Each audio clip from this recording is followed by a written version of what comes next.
أعوذ بالله من الشيطان الرجيم بسم الله الرحمن الرحيم السلام عليكم ورحمة الله وبركاته إن الحمد لله نحمده ونستعينه ونستغفره ونستهديه ونعوذ بالله من شرور أنفسنا ومن سيئات أعمالنا من يهده الله فلا مضل له ومن يضلل فلا هادي له أشهد أن لا إله إلا الله وحده لا شريك له وأشهد أن محمدا عبده ورسوله اللهم صل وسلم وبارك على نبينا ورسولنا محمد وعلى آله وأصحابه ومن تبعهم بإحسان إلى يوم الدين سبحانك لا علم لنا إلا ما علمتنا إنك أنت العليم الحكيم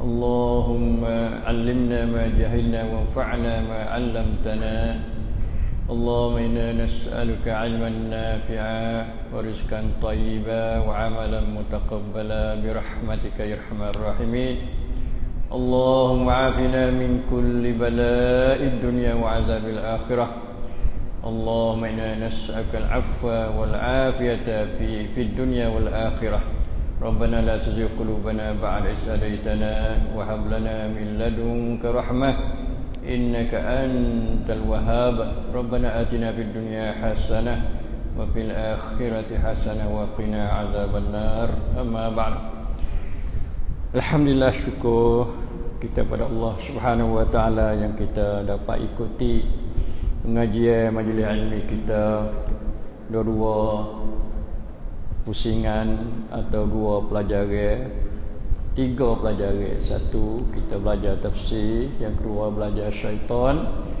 yang tiga insya-Allah kita bersama dengan sejarah Nabi kita Muhammad sallallahu alaihi wasallam, sejarah mengenai peperangan Badar. Kita masih berada di Badar lagi ni.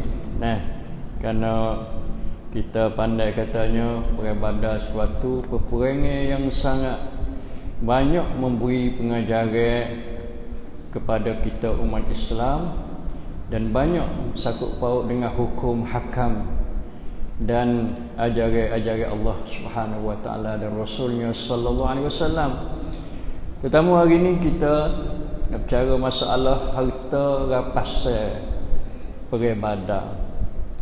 Jadi minggu lepas kita kecek tawanan orang hak kena tangkap cala isuk cat songkran Badar, bagaimana Nabi sallallahu alaihi wasallam dia atur cara dan hukum Allah Subhanahu wa taala dan pandangan-pandangan daripada para sahabat dalam syura Nabi dengan sahabat-sahabat yang mempunyai pengalaman, mempunyai pengetahuan, mempunyai kemuliaan dan kehormatan seperti Abu Bakar, Umar dan lain-lain lagi daripada dua orang sahabat itu. Maka hari ini insya-Allah taala kita pergi kepada satu masalah pula selepas pada tahun ni. Masalahnya iaitu harta rampasan. Harta yang dirampas daripada peperangan Badar ni. Jadi sebagaimana kita tahu bahawasanya perang Badar adalah perang pertama yang besar, yang penting dalam sejarah Islam, kerana berlakunya selepas daripada Nabi kita sallallahu alaihi wasallam berhijrah ke Madinah setahun lebih, 2 tahun lah, dan berlaku pula dalam bulan Ramadan al-Mubarak, bulan yang diturunkan Al-Quranul Karim. Maka sebelum itu kita nak tahu mengenai nama dia disebut dalam Quran, disebut dalam hadis Nabi sallallahu alaihi wasallam mengenai harta yang boleh daripada musuh-musuh Allah Subhanahu wa taala. Ada sebanyak 4 nama semua. Satu dipanggil An-Nafal. An-Nafalu yas'alunaka 'anil anfal. Anfal tu jamak lah. Jamak pada nafalun, anfalun. Gapo dia nafal atau anfal itu? iaitu harta rampasan. Harta rampasan yang dikhususkan oleh imam pemimpin Islam untuk mereka yang berperang, sebagai menambah semangat kepada mereka untuk melawan musuh. Nah, termasuk juga harta al-ghanimah. Itu makna nafal atau al-anfal.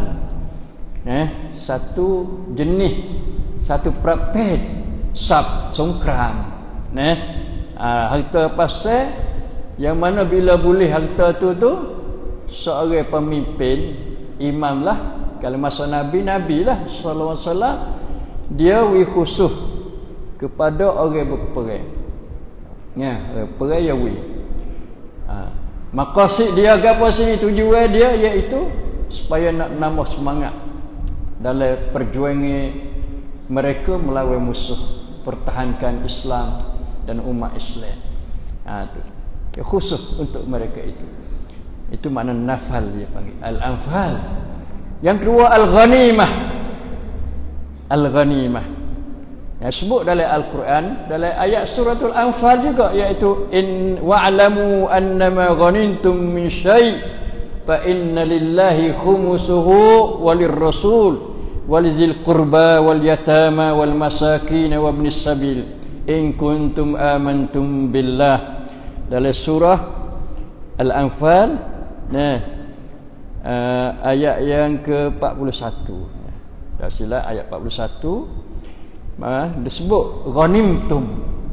Ghanimtum maknanya al-ghanimah itulah harta yang diambil juga daripada musuh bila berlaku peperangan.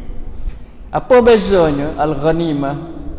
Ghanimah ni harta rampasan juga, apa ambil pada orang kafir yang daripada musuh-musuh yang perang tu, yang diperolehi oleh orang-orang Islam daripada musuhnya dengan cara melalui peperangan. Ini perang ni tu, harta tu yang boleh daripada musuh tu dia panggil ghanimah. Termasuk juga nafal juga. Nafal yang di situ juga untuk bagi kepada tentera-tentera yang menghadiri dalam peperangan itu. Satu lagi dia panggil al-fai.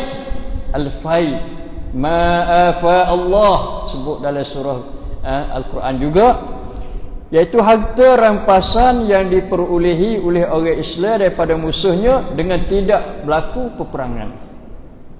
Bahawa mari depan tu musuh lari tinggal kuda dia, tinggal makan dia, tinggal menepih dia, tinggal lembing dia, tinggal pedai dia. Itu panggil harta rampasan al-fai, dia panggil al-fai'u. Harta juga, harta yang hasil pada musuh tapi tak perang, tak berlaku perang. Jadi harta fai dengan ghanimah ni dia beza. Dia beza. Kalau ghanimah ni dia ada khumus, cara bagi dia khumus. Khumus ni maknanya bagi lima. Bagi lima. Kalau lah misalnya harta tu 5,000, 1,000 tu lillah, bagi Allah. Lepas tu wali rasul, bagi rasul. Lepas tu bagi zawil qurban, warah Nabi, kaum kerabat Nabi. Lepas tu bagi dia masakin, orang miskin. Lepas tu bagi orang yatim. Lepas tu bagi iblis sabil. Berapa semua? Bagi Allah Rasul. Lepas tu tu kira ya tu. Yang kedua, kaum kerabat Nabi daripada Bani Hashim, Bani Muttalib. Lepas tu yatama, bagi anak yatim. Anak yatim boleh juga daripada harta perang ni. Maknanya Islam ambil berat dengan anak yatim. Walaupun harta perang diberi juga kepada anak yatim. Lepas tu wal masakin, orang-orang miskin. Dan juga ibnis sabil, orang mari bersafir, mari jalan, kalau tujuan baik, dia habis putus bekalan dia, tak ada duit nak balik, nak beli tiket tak ada duit, atau nak tambah kenderaan apa nak pergi, tak ada duit, makan ni tak ada, habis. Itu panggil ibnis sabil. Boleh daripada khumus 1/5. Kalau 5,000, 1,000 daripada 1,000 tu. Pasal apa nak bagi tu? Nabi lah yang membaginya. Tu. Ada lagi 4,000. 4,000 ni untuk orang yang masuk perang tu. Bagi antara mereka itu. Itu panggil khumus. Ada cara dia yang disebut dalam Quran, di mana kita baca di sana dalam surah Al-Anfal juga. Itu semua tu panggil untuk semangat kepada orang yang perang dan untuk nak kepada masyarakat yang tidak ada nasib dia tak baik dalam hidup dia, macam orang miskin, macam anak yatim dan macam ibn sabil. Itu dia panggil khumus. Kalau gitu misalnya 4,000 lagi itu, atau kita misal saat ni 4,000 lagi untuk tentera-tentera yang hadir dalam perang itu. Kalau zaman lah ni misalnya, zaman baru, zaman moden kita ni, perang ni kereta kebal, tu kapal tubal, macam-macam lah kita kata, alat-alat baru, alat-alat moden ni. Bila belawai halah mana-mana satu, tinggal kereta kebal, kan, tinggal kapal tubal dia, tinggal berdeh, tinggal bong ke apa, itu panggil harta rampasan tu. Harta rampasan. Tu. Adakah nak bagi kereta kebal, nak khumus juga ke, atau nak bagi cara mana? Kalau orang ni ambil tayar, orang ni ambil besi pergi jual. Tu. Itu satu masalah hak dulu, tapi kita mari pelaga dengan masalah baru ni. Jadi bila kita tengok zaman ni, tentera-tentera ni tahan, pun tahan kontap yang masuk perang ni, dia ada duit gaji dah dia. Zaman Nabi tak ada. Zaman Nabi kata mungkin perang berapa bulan boleh duit gaji, tak ada. Tak ada ditentukan, ditetapkan bulan ni, duit bulan ni untuk mereka, tak ada. Mereka pergi fi sabilillah, dengan jalan Allah, kerana Allah tu ya. Habis tu ada khumus. Zaman lah ni kalau dia tu boleh makan gaji dah sebulan banyak tu sebulannya, tak perlu dah lah kepada khumus tu. Tu sebab dia sudah ada untuk nak hidup dengan duit gaji dia bulan ni dia tu. Zaman dulu dia kena semangat kepada para mujahid, para tentera yang hadir bersama dengan Nabi sallallahu alaihi wasallam dalam peperangan ni. Ada perempuan ini tidak bagi, tak ada bagi 5 dah. Hak ni sungguh lama kata suruh pada email lah, suruh pada pemimpin itulah. Kalau Nabi suruh pada Nabi, dia nak wipi untuk fisabilillah, untuk baitul mal ke, atau untuk orang-orang yang dia tu ada perani dalam peperangan lebih pada orang lain. Satu lagi nama salb rapah juga, makna tarik, ambil, cabut, iaitu harta rampasan yang diambil daripada kafir yang terbunuh, seperti pakaian, kenderaan, senjata, alat-alat perang yang ada sama dia, baju besi ke, ada apa lagi, lembing ke, pedang ke, pisau ke, ada sama dia tu. Tu cicing ke, dia pakai cicing misalnya, dia pergi perang pakai cicing atau pakai gelar misalnya, itu semua panggil salb, masuk salb, harta rampasan. Tapi hak ni untuk orang yang membunuh saja. Tu siapa bunuh, dia seorang bunuh, tu maka boleh dia diberi kepada dia, berhak dia mengambil harta rampasan tu. Misalnya nama Sa'ad, kalau dia gimu seorang kafir, lepas tu ada gapo, ada tanda-tanda pedang dia, ada darah gapo, maka dia ambil, dia ambil cicing ko, ambil pedang ko, ambil gapo, maka tu hak bagi dia. Itu panggil salb. Tu. Jadi pernah berlaku dalam satu peperangan ni, seorang sahabat radhiyallahu anhu, dia ambil pedang. Tu. Nah, bila dia ambil pedang tu, dia bagi royak pada Nabi sallallahu alaihi wasallam. Kata ni pedang yang dia boleh pada seorang kafir yang mana dia bunuh, dia bunuh saudara dia. Saudara dia kena bunuh, maka dia pergi bunuh. Lepas tu dia kata dia nak dia. Dia mau pedang ni untuk dia. Nabi kata dah, tak boleh. Mungkin lepas pak ya, mana mungkin tahu situlah. Tak boleh ambil. Tu. Dia pun rasa tak puas hati. Duka cita menarlah dia. Sebab satunya saudara dia kena bunuh. Yang kedua pun dia duk berlawas dengan kafir ni. Pergi pula bawa pedang tu pula bagi kepada Nabi sallallahu alaihi wasallam. Kata dia nak dia ya Rasulullah. Rasulullah kata tak apalah, boleh ambil. Di mana Rasulullah izin kerana dia ada peranan, ada saham. Terutama saudara dia tu kena bunuh dalam peperangan itu. Itu mana sal panggil. Kita mari tengok bagaimana harta rapas perang Badar ni. Oleh kerana perang Badar ni adalah satu perang pertama yang besar di mana kita kata yang diharungi oleh orang-orang Islam selepas pada hijrah daripada Mekah ke Madinah. Orang Islam beri kemenangan yang cemerlang, yang hebat, yang baik, dapat membunuh, dapat menawan orang-orang kafir daripada musuh dan dapat merampaskan banyak daripada harta benda mereka itu sebagai harta rapas yang pertama yang berlaku dalam sejarah Islam.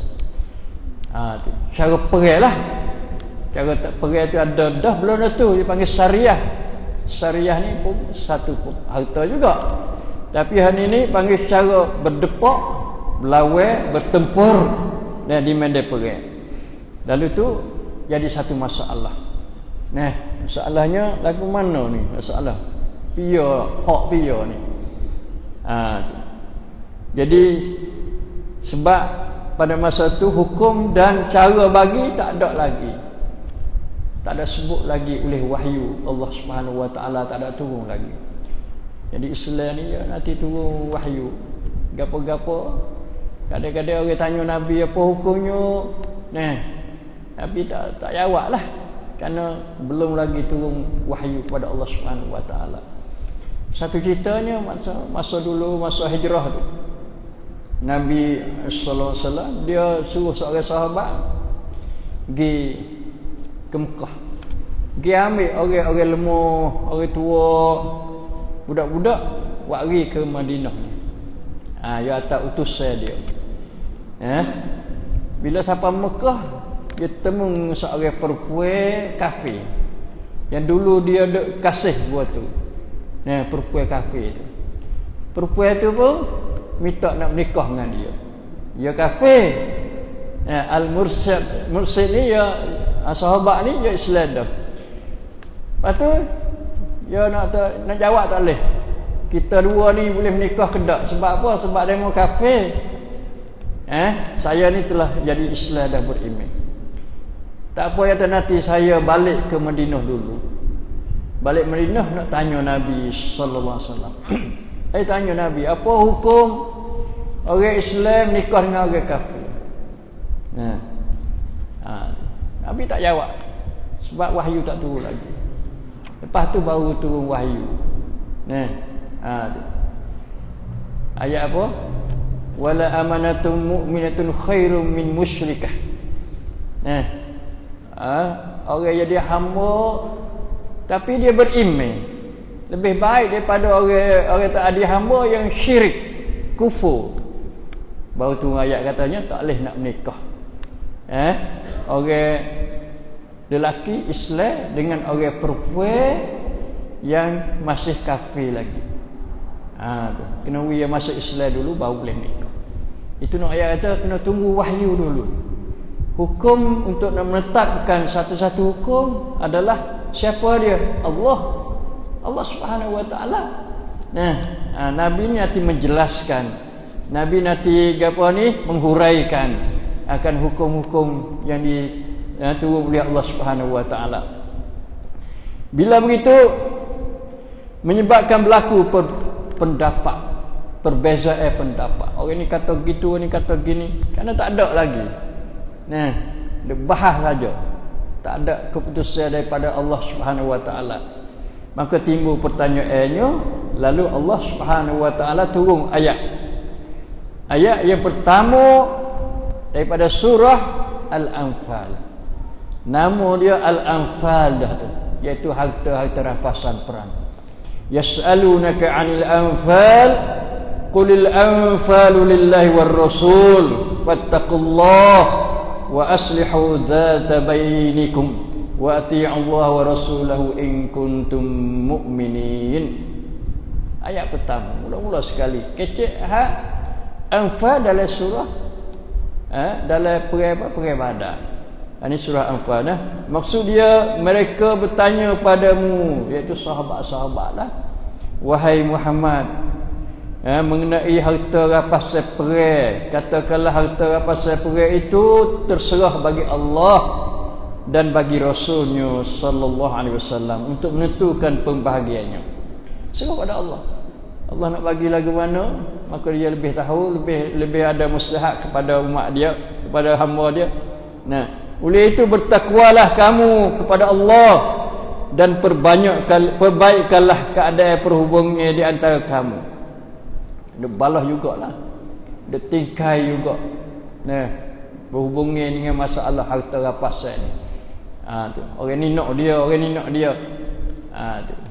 Bukan nak tomok pada dunia sangat. Nah, tapi nak ayat kata wasa kata berhak. Wasa berhak. Orang muda nak dia, orang tua kata tak boleh. Nah, kami pun ada bahagian juga, ada berbuat juga, ada nati juga dalam perang ni. Cuba kita tengok sebab Tuhan turun ayat ni. Sebab apa boleh Tuhan turun ayat ni kata yas'alunaka 'anil anfal? Sebab apa? Ada 3 pendapat. Nah, ada 4 semua, 4 masalah. 4 pendapat. Pendapat pertama iaitu pendapat Ibnu Abbas radhiyallahu anhu, mengatakan bahawa setelah berlaku peperangan Badar, Rasulullah sallallahu alaihi wasallam bersabda, bahawa siapa melakukan sekian-sekian dalam perang Badar maka baginya sekian-sekian. Nabi nak beri semangat. Nah, Nabi masya-Allah, dia beri semangat semua kepada tentera dia, kepada sahabat dia. Nah, berlaku apa? Dia buat lagu tu, boleh lagu tu. Tu. Nabi tak ada ayat lah buat gapo, buat lagu mana. Seolah tak nak jadi tubik natijah baik, tubik pun daripada perang ni, nah, iaitu menang, dapat jaya peperangan ni. Lalu bila begitu, para pemuda segera pergi kepada Rasulullah sallallahu alaihi wasallam. Bila sudah pergilah, buat muda-muda ni pergi cari Nabi. Cari nak tahu kata gapo hak dia tu. Rasulullah nak bagi gapo pada dia ni. Sebab dia masuk perang juga, dia ada peranan juga dalam peperangan ni. Tapi orang-orang tua masih tetap di bawah bendera. Orang tua duk tunggu dia ada bendera. Nah, dalam perang ni dia bawa bendera. Bendera satu sebagai tanda, satu perkara yang syiar yang boleh memberi semangat kepada orang-orang yang masuk perang. Bila bendera tinggi tu cek kata nak menang tu. Tu. Kalau bendera jatuh, bendera kena bakar, bendera kena soyak ke apa, tanda kata kalah. Ya ada di segi cik witia tu ya ada. Maka bila begitu, tetap kalau Allah memberi kemenangan kepada mereka, datanglah para pemuda itu kepada Rasulullah sallallahu alaihi wasallam untuk meminta apa yang dijanji oleh Rasulullah. Mari minta dahlah. Gapo buat kami ni nak boleh. Boleh kuda ke, boleh baju besi ke, boleh menepih ke. Lalu orang-orang tua berkata, kamu jangan mengutamakan diri kamu ke atas kami. Sebenarnya kamilah mempertahankan puak kamu. Puak-puak tua dijawab. Syuyuh, mana syabab. Jadi pendapat syabab dengan pendapat syuyuh ni beza, tak serupa. Orang ni kata lagu ni, tapi sama-sama ada peranan belaka lah dalam perang. Puak tua ni dia jaga tengok keliling puak muda. Puak muda harum dalam perang. Lalu turunnya ayat yas'alunaka 'anil anfal. Turun ayat ni. Maknanya ada berselisih lah. Perbezaan pendapat tu ada lah. Yang keduanya daripada Sa'id bin Abi Waqqas. Sa'id dia kata, tetap kala berlaku peperangan Badar, saudaraku Umair terbunuh. Saat ni kita ayat saat ni. Dan aku membunuh Sa'ad bin As bin Umayyah. Lalu aku ambil pedangnya yang dinamakan Zat Al-Kati'ah. Pedang dia tak nama juga buat ya. Pedang dia tu Zat Al-Kati'ah. Aku pun membawa pedang itu berjumpa dengan Rasulullah SAW. Berjumpa. Dan aku minta pedang itu untuk aku. Lalu baginda menjawab, campurlah pedang itu di tempat engkau ambilnya. Atas klik. Jangan ambil dia, tak boleh. Lalu aku pergi tahu pedang tempat dia dalam keadaan duka cita yang tidak diketahui kecuali Allah sahaja tahu. Sangat-sangat duka cita. Pusing dia. Kerana saudara dia terbunuh dan rapasan itu dia ambil balik. Tidak lama maka turunlah ayat yas'alunaka 'anil anfal. Kemudian baginda bersabda, pergilah engkau dan ambillah pedang engkau itu. Rasulullah wih. Lepas tu ayat Rasulullah wih ke dia. Tu. Masuk dalam apa? Masuk dalam akhmas tadi. Bagi 5 tadi. Yang ketiga pendapat Ikramah, Ad-Dhahhak dan Ibnu Juraij bahawa ayat ini diturunkan pada orang-orang Muhajirin dan Ansar dari kalangan mereka yang menyertai dalam perang Badar. Antara orang Ansar dengan Muhajirin dia selisih juga pendapat. Orang Muhajirin kata kami lebih berhak. Orang Ansar kata kami lebih berhak. Duk kecek, duk dakwa, keberhatan mereka itu daripada harta rampasan perang Badar ni. Jadi kesimpulannya maknanya ada perbezaan pendapat. Sebab apa? Sebab ayat tak turun lagi. Sebab wahyu tak ada diturun lagi. Lepas tu barulah turun ayat yas'alunaka 'anil anfal. Maka Allah memberi kuasa pada Nabi untuk baginya, lalu Nabi bagi menurut kehendak Allah Subhanahu Wa Taala. Akhir sekali iaitu mereka itu tidak mengetahui hukum. Tak tahu hukum lagu mana anfal ni. Lagu mana harta rampasan ni, nak bagi lagu mana cara dia. Sebab itulah mereka tanya, yas'alunaka, mereka itu tanya engkau hai Muhammad mengenai harta rampasan. Itu kesimpulan dia dah. Pengajaran daripada ayat, mari kita tengok pengajaran daripada ayat. Budrian cak ayat yas'alunaka 'anil anfali qulil anfalu lillahi war rasul. Gapo kata? Nak bagi kita Fatimah supaya kita tadabbur, supaya kita boleh ambil pengajaran bila kita dengar ayat ni atau kita baca ayat ni. Satu, berlainan pendapat adalah merupakan satu fitrah manusia. Tak serupa dari segi fikiran ada beza, orang ni kata lagu ni, orang ni kata lagu ni. Benda biasa, benda fitrah manusia yang Tuhan jadi. 10 orang 10 pendapat, 10 orang 10 bahasa, 10 orang 10 tabiat, 10 orang 10 perbezaan dari segi kata-kata atau segi keputusan atau dari segi kenampakan mereka itu. Fitrah manusia. Tuhan buat manusia juta-juta, ribu-ribu juta orang tak serupa belaka. Walau kembar pun. Rupa zahir ni. Walau kembar sekalipun ada tempat beza dia. Tengok sekaligus serupa habis-habis. Sama tinggi, sama putih, sama gemuk, sama kurus, tapi ada tempat dia beza. Tu. Ni ayat tu, ni abang, ni adik, ni kakak, ni adik, boleh tahu. Walaupun dia kemar sekali, tu tekas minit, 2 minit pun ada perbezaan di segi zahir. Tuhan kuasa buat manusia ribu-ribu juta ni tak serupa. Di segi tinggi, rendah, besar, pandai, pendek dan sebagainya tak serupa. Maka pendapat Otak pun sepatutnya juga fikir itu hewan tak sama manusia. Nah. Yang kedua, apabila berlaku perselisihan, orang-orang berimej, kita orang berimej, kita orang Islam ni nak buat lagu mana? Kalau ada perselisihan, satu, hendaklah fattaqullah, berpegang dengan ajaran Allah. Pertama, takwa kepada Allah. Hak ni hak mula sekali. Asah dalam kita nak selesai masalah bersisih, perbezaan pendapat, kita kena ambil asah iaitu takwa kepada Allah. Kalau tak ada ni ya habis. Ada ni ya tak jadi. Tak jadi, tak nak satu, tak ada nak baik, tak ada nak molek, tak ada.